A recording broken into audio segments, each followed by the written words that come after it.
Hello everybody. In this video we're going to go over section 12.5, collision theory. For our learning objectives we're going to use the postulates of collision theory to explain the effects of physical state, temperature, and concentration on reaction rates.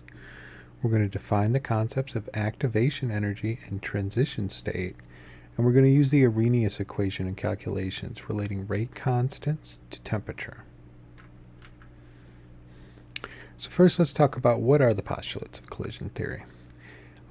Basically, the first postulate is that the rate of the reaction is proportional to the rate of reaction collisions, okay?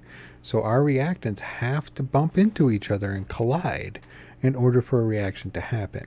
The more frequently they're colliding, so the more collisions we have per unit time, the faster the reaction rate is going to be. The reacting species must collide in an orientation that allows contact between the atoms that will become bonded together in the product. Okay, so orientation matters here. The collision must occur with adequate energy to permit mutual penetration of the reactant species' valence shells. Okay, so we have to have enough force when they collide for those valence shells to overlap that the electrons can rearrange and form new bonds. So when we talk about orientation, this is a good example here, okay? If we have carbon monoxide bumping up against an oxygen, but they go oxygen to oxygen where that bond isn't going to form, we're not going to see a reaction in that case. Whereas if they collide with sufficient force between the carbon and oxygen where that bond would form, we see a reaction, we form CO2 and a free oxygen atom. So in addition to that proper orientation, the collisions also have to have sufficient energy, okay? So not every single time we get a collision that looks like this are we going to see a reaction, only when they bump into each other hard enough.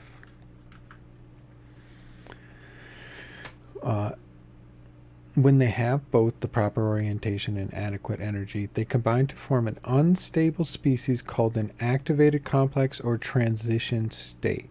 Okay, so there is for at least a few femtoseconds, a really small amount of time, something called a transition state. And what this is that it's an unstable intermediate in between the reactants and the products. Okay, they're difficult to detect, but we do now have strong evidence to confirm that they actually exist. There was a guy by the name of Ahmed Zewail who won the Nobel Prize in 1999. He invented a whole field of chemistry called femtochemistry, and he was actually able to use rapidly flashing lasers to capture images of these types of intermediates, even though they only are available for really brief periods of time. So let's talk about the connection between collisions and concentrations. Most reaction rates increase as concentrations increase. Increasing the concentration increases the density of molecules. Okay?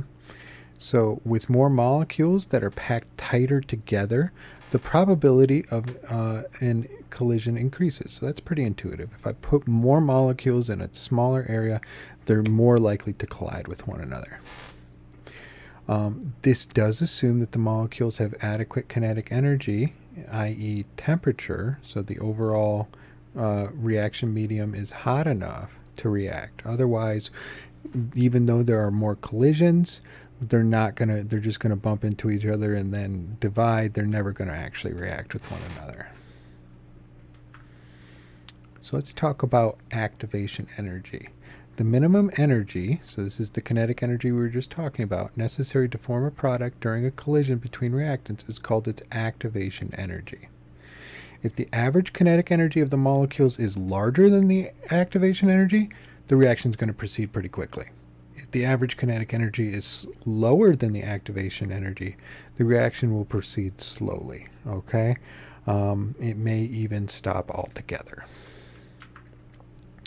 A really nice way to visualize this is these reaction diagrams. You're going to see these a lot in chemistry, where basically we have like a generic energy axis here, Okay, and then we have this here, which is, we're calling it the extent of the reaction. You may also see this called like the reaction coordinate.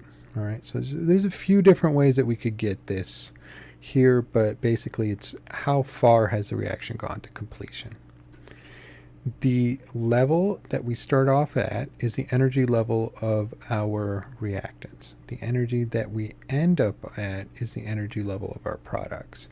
When the products are lower than the reactants, okay, the difference between those two is our delta H.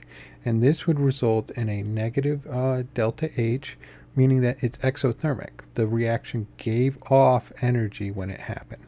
All right. If it was reversed and the reactants were down here and the products were up here, our delta H would be positive, and the result would be a positive delta H, which means it would be endothermic. We're going to have to put energy in to get that to get the difference there. Now, this is the energy that's going to be released or gained by the system overall, but it's not the full energy that we need to actually get the reaction to happen. We actually have to get up over this hump, okay? We have to form that transition state, but we're going to get that energy back in the end, okay?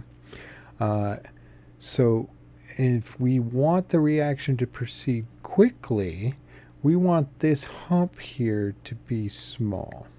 If it's really large, then what's going to happen is the reaction is going to tend to go pretty slowly unless we input just a ton of temperature, a lot of heat to it.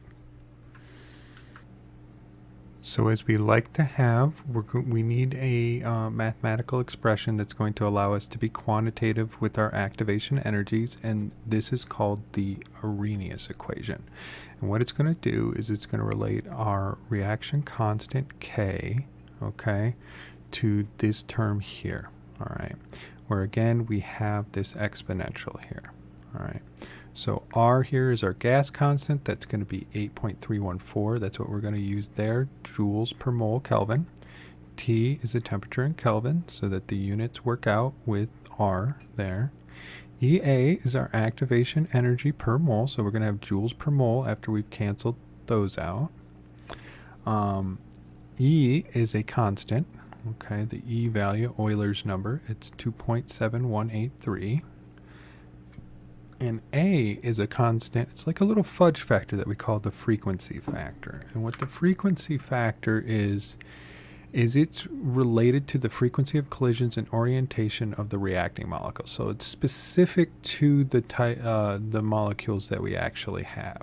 Okay, it reflects how well the reaction conditions favor properly oriented collisions between reactant molecules.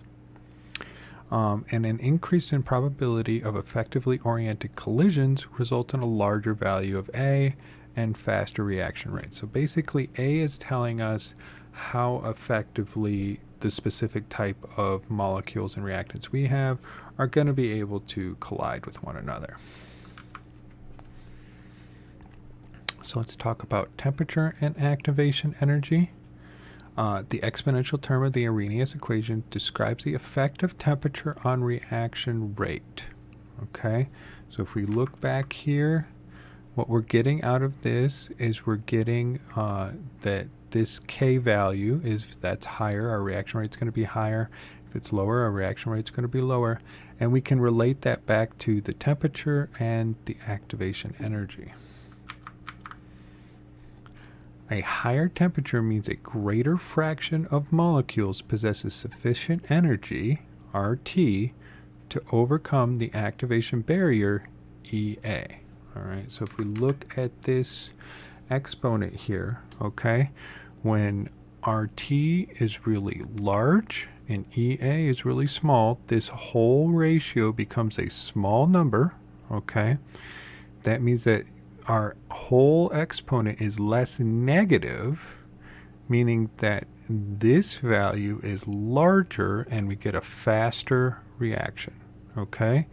If EA is much larger than RT, this term's going to be larger.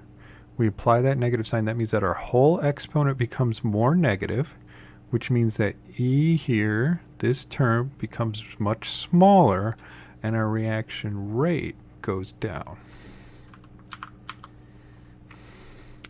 Now, you may remember these types of graphs. This is the Boltzmann distribution, having to do with the distribution of kinetic energy and the number of molecules at a specific temperature. At lower temperatures, we wind up getting an average kinetic energy that is lower, and we're going to see not much of a spread. We're going to see a pretty tight distribution here, okay? Now, it is only the molecules that exceed the activation energy, so the molecules that are out here, this area shaded in here, that are actually going to be able to react. When we go to higher temperatures, what winds up happening is our average kinetic energy goes up, and the whole thing kind of gets squashed out, okay? And more of the molecules are going to wind up having a larger activation energy up here. The effective area that's in excess of the activation energy is going to become larger and larger, okay? So the higher the temperature we can get, the more we can squash this down and bring it forward, the more of our molecules are actually going to have the energy required to react, and the faster the reaction is going to happen. So we're going to do the same thing with the Arrhenius equation that we were doing with our integrated rate laws. We're going to form them up into a line. We can rewrite the Arrhenius equation into this form right here, all right? And we're going to be able to plot ln k as y, and we're going to plot 1 over T, 1 over the temperature, as x. The slope of this line is going to be negative EAR, so we can use that slope, because we know what R is, to find the activation energy here, okay? And we can use this same,